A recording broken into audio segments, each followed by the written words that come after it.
Hello everyone! I hope that you're doing amazing wherever you are in the world. My name is Shikha and I welcome you to my channel. As always, I'm so grateful that you're listening, subscribing and commenting. I really appreciate the support. In this one, I wanted to speak to you about delegation and INFJs. I did a video a couple of days ago, or maybe a day ago, I'm not really sure. And it was something about how I'm trying to do less in 2021, and one of the ways I'm trying to do that is through delegation. And it's interesting because I've had a couple of conversations about delegation with one INFJ and one, I don't know what her type is, but both of them, they're high achiever, perfectionists, women that are successful, they're doing really well. But both of them kind of came back to me and said, I would never be able to delegate any of my work to other people because I just can't do it. It's very hard for me.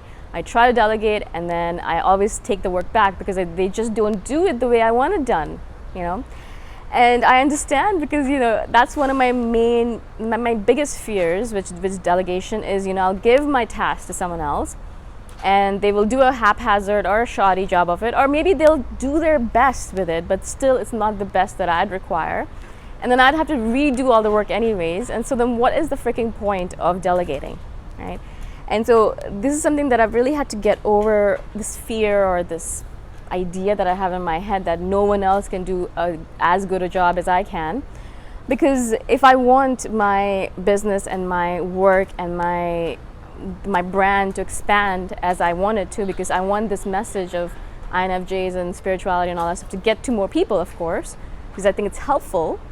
If I want that to happen, I really need to learn how to delegate. I think that's one of the key things that happens once people, start getting bigger and bigger, is that if they don't learn to delegate some of the work, then everything depends on them and they actually become the bottleneck. So right now, I am the bottleneck in my business because I only have a certain amount of time in the day. I only have a certain amount of hours in the day and energy as well. And so I can only do a certain amount of work. And if I don't get that work done, it doesn't get done. But if I had someone that I relied upon, or maybe even a couple of people, then they could do the work for me. And that means that I'm kind of expanding the number of hours that a person can work, that I can work, right? Of course, this has been difficult for me because I think I sabotage myself also because, I'll delegate something to someone else and then they might not do the best job. But I never asked the question, did I give them the proper instructions? Did I instruct them properly? Did I let them know exactly what they were supposed to do? Did I give them enough time to do the job? Did I give them enough chances to correct their job? Did I give them enough chances to make sure that they are able to get up to par and able to follow the instructions that I've asked them to do? So in a lot of cases when I'm delegating, I don't give them enough time. I give them a little bit of time to prove themselves to me, and if they don't, I kick them out. Or I will maybe perhaps not give them the perfect directions. Maybe I'm not giving them the best instructions ever. Now, of course, I'm not saying that it's all my fault, but in a lot of cases, there is a situation where I could have done more on my end and try to do more to make sure that they actually understood what my instructions were. And so I'm actually trying all of this, and this is one of my big things. It's going to be one of my big things in 2021 is I'm going to be hiring a couple of people to do some work for me. And I want to make sure that I do a good job in asking them or instructing them on what needs to be done so that they do the best job that they can. And I want to not be a perfectionist and not go and correct their work, but realize that what they've done is good enough. I don't need everything to be perfect. Everything doesn't need to be exactly the way I want it to be.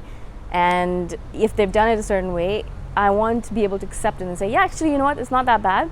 If you just fixed a couple of things here and there, it'd be great, and then we can go from there, right?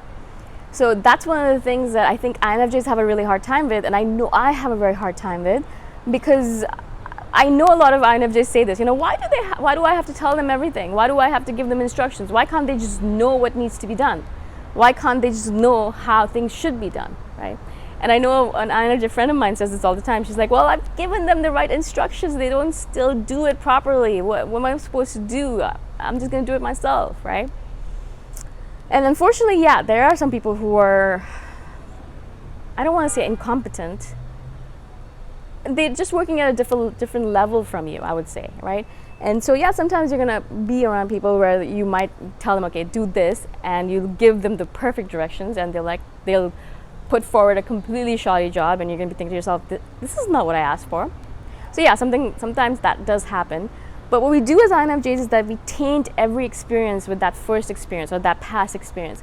So we imagine, yeah, just because this one person did things terribly, or that those two people did things terribly, that every person on the planet is going to do things terribly as well. And so this is something that I've actually had to get over, because I know that I've had a couple of bad experiences with hiring people in the past. And so now I'm like, no, I'm never going to hire anyone. That's not how it is, right?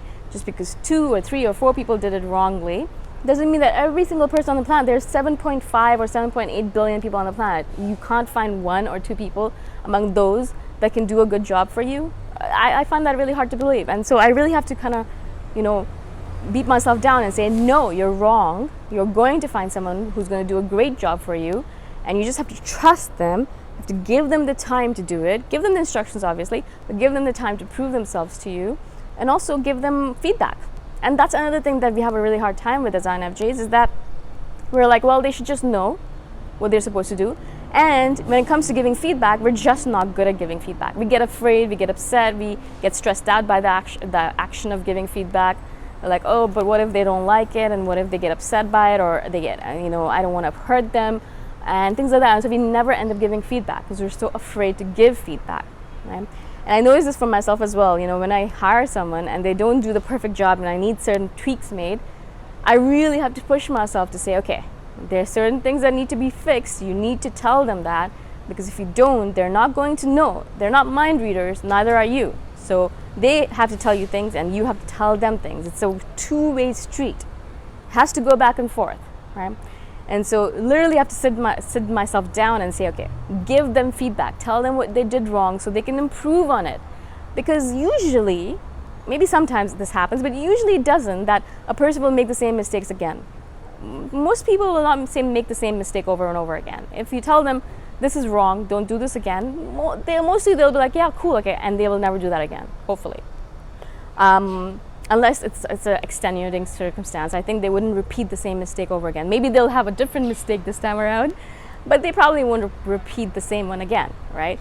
And so that's the idea here, is that you learn, obviously, to give proper instructions first, and then you learn to give feedback on what they've done so that they can improve themselves. Because this is the whole point of it. They're not going to be perfect from the get-go. You weren't perfect from the get-go either. I'm sure you spent time learning this skill or task. I know I did. And I was not perfect from the beginning on all these different things that I do. I'm sure you've watched my videos from the beginning, and some of you, and you've seen the way I've progressed. And I'm sure I'll keep on progressing over the next few years. I might look back at these videos someday and think, oh my God, what was I talking about? And so obviously you keep on improving, but you can't improve unless you have feedback. And that's why one of the reasons I love getting feedback from all of you as well is because I can improve. Otherwise I would just stay stagnant, right?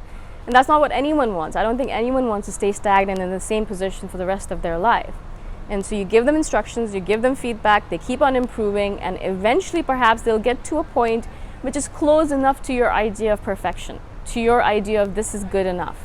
And that's where you want to get to. And this is how I think INFJs can progress in the world. But what happens to INFJs, and what happens to me all the time, is that I'm like, no, I'll do everything myself. I'm the only one who knows how to do it properly. Which is wrong. It's wrong because it's not true. I know when I say it out loud like this sounds ridiculous, but I say this to myself all the time. I'm like, no, I know how to do it best. No one else does. I'm going to do it myself, right? And I know a lot of you probably say the same thing to yourself. The problem is that there's only one of you, and there's many other people out there who could do the job for you, perhaps even better than you, and they have more time than you, so you need to take advantage of that, right? Of course. And so that's something that I'm kind of really trying to bring more into my life. I'm trying to bring more of it into my life. I'm not saying I'm good at it.